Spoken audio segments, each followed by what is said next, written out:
제3장 신내림과 무소. 제1절 신내림. 1. 강신과 신병.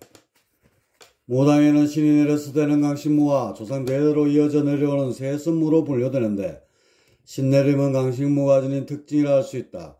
그런데 강신무는 신을 받기 전에 반드시 신병이라는 불가사의한 병을 앓게 된다. 다음은 아카마스 지조와 아키바 다카시의 공주인 조선 무속의 연구에서 조사된 신병의 사례이다.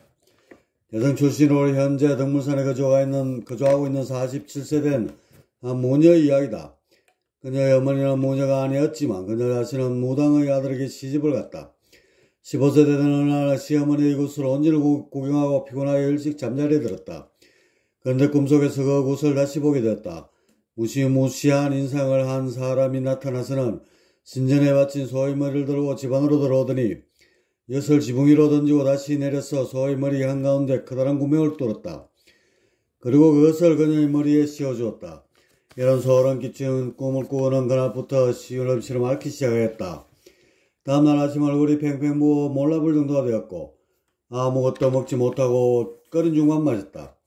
그런데 시어머니는 그녀가 신이 내렸을 리 없다고 하며 반대하여 병마를 고치려고 무려 23회나 굿을 하였다. 그럼에도 병은 점점 심해져만 갈 뿐이었다. 그러던 어느 날 갑자기 밖으로 뛰쳐나오고 싶은 충동에 무작정 집을 나섰다. 그러고는 실성한 사람처럼 이 집 저 집 돌아다니며 굿을 하는데 필요한 돈과 곡식을 구걸하여 결국 내lum굿을 행한 후 무녀가 되었다. 이와 관련해서 이 지방에서는 이러한 경우의 굿을 해프림이라 칭하고 이것을 행하기 위해 집집을 돌며 돈과 곡식을 구걸하는 것을 계면을 돈다고 한다. 현재 그녀는 어떤 사람의 첩으로 있으며 정실 자식과 합쳐 5명의 자녀를 둔 어머니이기도 하다. 신이 내렸을 때 이것을 때리고 하면 더 악화되기 십상이다. 무녀에 온 신병이 보통의 잡기나 귀신을 해한 것이었으면 무녀의 시어머니가 행한 살풀이나 부닥거리에 의해 벌써 떨어져 나갔을 것이다. 하지만 내림신은 어느 정도 영역을 지닌 신명이었어 웬만한 신장구슬로는 효험이 없다. 23회의 굿을 하기도 신병에 효험이 없었던 것은 첫째, 내림굿을 해야 할 것을 부닥거리를 하였기 때문이며 둘째, 시어머니의 주장신보다 며느리에 내린 신의 영향이 높았기 때문이다. 주장신이란 무당에게 오는 신들 중에 어떤 신을 말한다. 그렇지 않았다면 시어머니는 며느리의 병이 잡기가 아닌 강신의 병임을 알았을 것이며 23회에 걸친 헛수고를 하지 않았을 것이다. 신계에서는 자신보다 높은 차원의 신은 잘 보기 어렵기 때문에 시어머니의 신은 며느리의 신을 제대로 파악하지 못한 것이다. 그저 며느리의 주장신이 내림을 시도할 때 주변에 널려있던 각종 잡기들이 들쑥날쑥하는 것만을 본 것이다. 덕물산에서 어느 무녀의 딸로 태어난 40세의 무녀의 일이다. 그녀의 말에 의하면 9세 때 갑자기 병을 얻어 3개월은 아무것도 먹지 못하고 단지 냉수만 마셨다. 그래서 점을 쳐보니 신이 내리는 징후가 있다는 것이다. 가난한 탓으로 굿을 할 수가 없어서 간단한 부닥거리를 해봤는데 그것으로 병이 치유되었다. 그런데 13세 되는 해 또다시 같은 병에 걸려 3개월 동안 꼼짝없이 냉수만 마셨다. 신체에 뼈와 가죽만 남아 일어설 힘조차 없었다. 그러던 어느 날 갑자기 어디로 가거라 훌륭한 무녀가 되리라 하며 말문이 터져 나왔는데 정확히 무슨 소리인지 알지 못했다. 그래서 집에 나와 소위 계면을 돌아 음식을 장만하여 장군당에 올리고 그 앞에서 미친듯이 춤을 추다가 절도해버렸다. 그래서 집으로 돌아갔고 23일이 지나자 병이 나왔다. 그로부터 건강한 몸이 되었으므로 3월이 지난 14세 때 경성으로 시집을 갔다. 그런데 시집간 지 8일째 다시 신병이 도져 시댁을 뛰쳐나와 친정으로 돌아왔다. 계면을 돌아 돈과 곡식을 장만하여 내린 굿을 하였는데 어쩐 일인지 말문이 열리지 않아 실패하고 말았다. 말문이란 신과의 소통이 제대로 이루어져야 말문이 터지는 것으로 말문이 터져야만 무업을 제대로 행할 수 있다. 말문을 달리 공수, 신탁이라 한다. 그 사이 오랫동안 이런 문제로 고통을 받았고 18세 때 다시 신병에 걸려 내린 굿을 받았다. 이번에는 어느 정도 말문이 열렸으나 무속을 금하는 시대적 상황에 의해 무업을 행할 수 없었다. 세월이 흘러 27세 때 경성교회에 있는 불광사에 가서 마지막 내린 굿을 행하고 진짜 무녀가 될 수 있었다. 신병이 걸렸을 때 무조건 내림굿을 한다고 말문이 터지는 것은 아니다. 의식에서 신경과의 접촉이 일어날 때 진동수의 차이에 의해 신체에 이상이 오게 된다. 이것이 신병이다. 그리고 이 틈을 타서 갖가지 신들이 접촉을 시도한다. 그런데 주장신이 오기 전에 들린 신들은 일시적인 신기나 어설픈 말문에 불과하여 더욱 혼란을 가중시킨다. 위의 기록에 나오는 무녀도 27세가 되었어야 비로소 제 신을 바로 찾은 것이다. 가령 주장신이 천궁불사인데 이 신에 앞서 객귀나 조상 신이 들릴 수 있고 불사 대신이나 별상장군이 들어올 수 있다. 이렇게 되면 아직도 제 주장신을 모시지 못한 바 신병의 후유증이 남게 된다. 얕은 신내림을 하기 위해서는 반드시 이와 같은 신병의 과정을 거치게 된다. 그런데 무당이라여 모두 이 병을 체험하는 것은 아니다. 내림신이 5천 정도의 영역을 지닌 노줄이 센 경우나 아니면 내림신의 성격이나 분야, 예를 들어 양명도사나 걸문도사 같은 경우는 그만큼 신병의 강도도 약하다. 이 병은 내림굿이나 강신기도를 해서 접신이 제대로 되어야만 끝나게 된다. 자신에게 신이 온 것을 모르는 경우에는 병을 고치기 위해 백방으로 돌아다니다가 수십 년이 넘도록 신병에 시달리는 경우도 허다하다. 신병의 정서는 아무런 이유도 없이 몸이 시름시름 앓기 시작하는데 식성에는 편식증이나 소화불량에 걸리기 쉽고 골절의 마디마디가 쑤시고 결리며 속이 답답하고 머리가 자주 어지러워진다. 그리고 어떤 신과 접촉하는 꿈을 꾸는 등 희귀한 꿈을 자주 꾸게 되고 그러다가 점점 심해지면 깨어있을 때에도 환시나 환청이 들리거나 상대방의 생각이 느껴지기도 하고 앞에 일어날 일이 불현듯 떠오르기도 하는 등의 증세가 나타난다. 병원을 찾아가 진찰해보면 별다른 원인이 밝혀지지 않는 바 의사는 대부분 정신질환에서 오는 병이라고 단정하게 된다. 그러다가 무당을 찾게 되고 강신에서 오는 신병이라는 사실을 알게 된다. 그런데 신이 왔다는 사실을 알고도 강신의 절차를 밟지 않는다면 신병은 더욱 심해져서 끝내는 죽음으로 치라는 사태까지 생기게 된다. 결국 신을 받든지 아니면 죽음을 택하든지의 양자 선택을 해야 하는 것이다.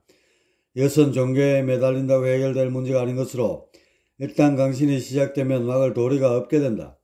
불교에 귀의해보아도 강신의 시간을 어느 정도 연장시킬 수는 있겠으나 결국 닥쳐온 운명을 피할 수는 없는 것이다. 이렇게 피할 도리가 없을 정도로 무서운 것이 신내림인데 신내림의 원리를 이해하지 못하고는 무속과 신계의 대강을 결코 파악할 수 없는 것이다. 2. 신내림과 정원의 관계.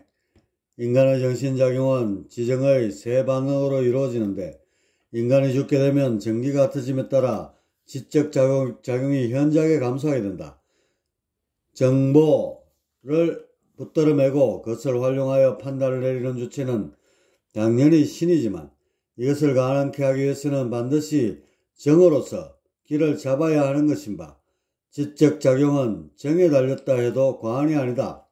그런데 인간은 죽으면서 정신에서 정이 빠져나가 신이 된다. 즉 사후에는 정이 많이 이탈하기 때문에 정신이라 부르지 않고 신이라 부르는 것이다.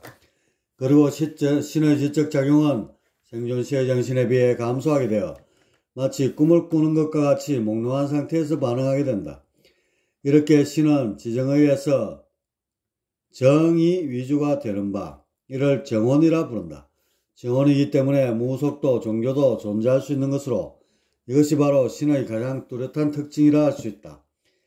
만약 인간이 생존하였을 때의 정신을 사후에도 그대로 지니게 된다면 지작용에 변함이 없게 될 것이다. 이렇게 되면 신계나 종교에 대한 자신이 믿음을 확인하여 시비를 가릴 수 있는 바 신계는 이승과는 달리 천타만상의 종교나 사상으로 갈라지는 일이 없을 것이다. 그러나 육체의 사명과 더불어 정기가 대부분 이탈되게 되어 지적 작용이 감퇴하게 된다. 심지어 무신론을 믿던 사람이 귀신이 되었어도 무신론을 믿는 경우까지 속출하게 된다.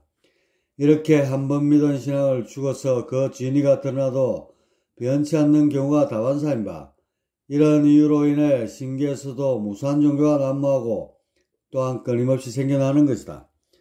무속의 신내림에 있어 신이 자발적으로 물러가지 않는 한 신내림을 막을 도리가 없는 것이 엄연한 사실이다. 실로 대도인의 도움을 받지 않는 한 신내림은 결코 막을 수 없는 것으로 죽든지 신을 받든지 두 가지 선택만이 남아있는 것이다. 그런데 여기서 끝까지 신내림을 거부하고 죽음을 택한다 하여 문제가 해결되는 것이 아니다.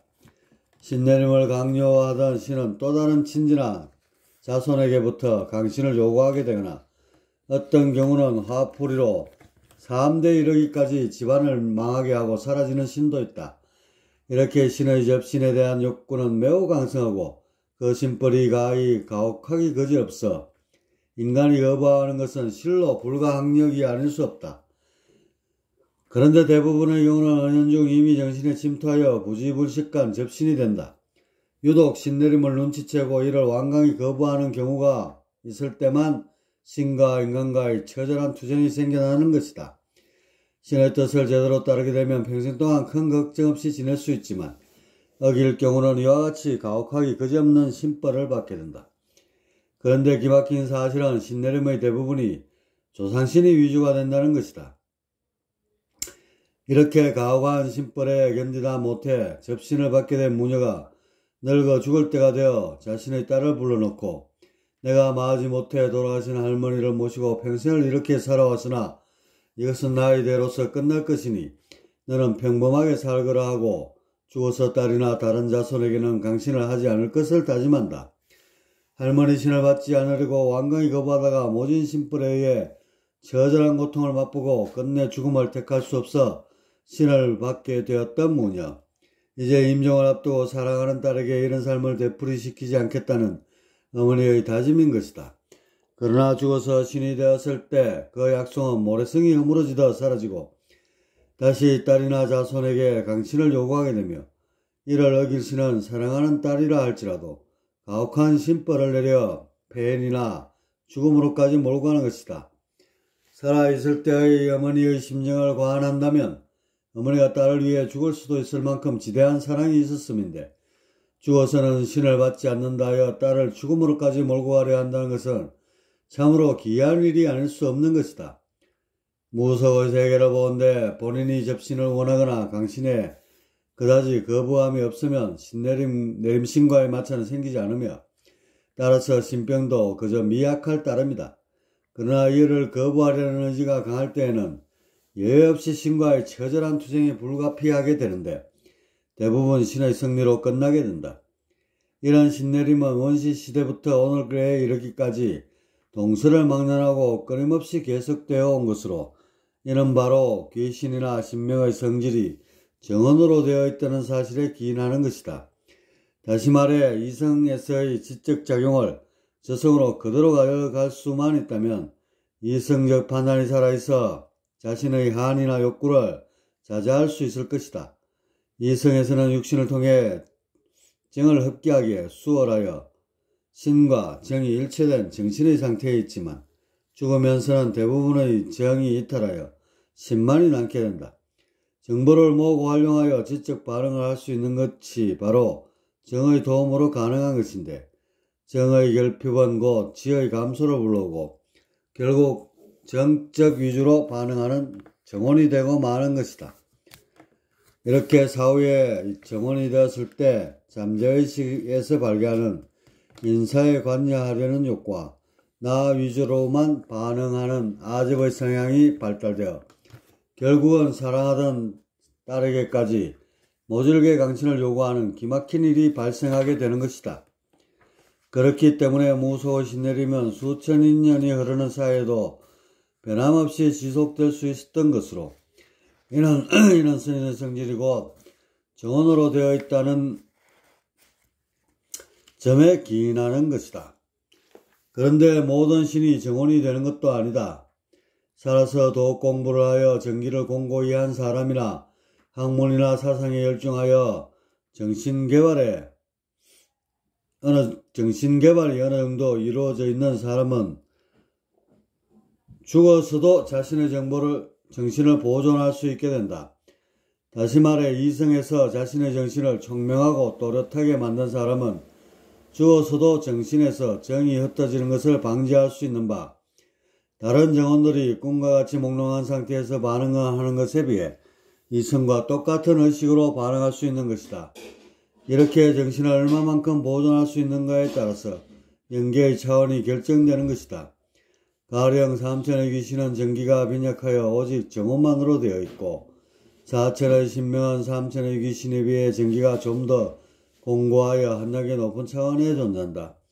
그러나 신명이라 하여도 아직은 정원의 범주를 넘어설 수 없으며 5천 정도는 되어야 비로소 살았을 때의 정신 수준을 그대로 지닐 수 있는 것이다. 실로 이 정도만 된다면 자신의 주체를 그대로 보존한 것이 되어 생사의 경계가 묘연한 것이 될 것이다. 그런즉 살아있을 때 물질적으로만 생활하지 말고 틈나는 대로 자신의 정신개발에 힘써야 할 것으로 이것이 곧 가장 큰 이로움인 것임을 명심해야 할 것이다.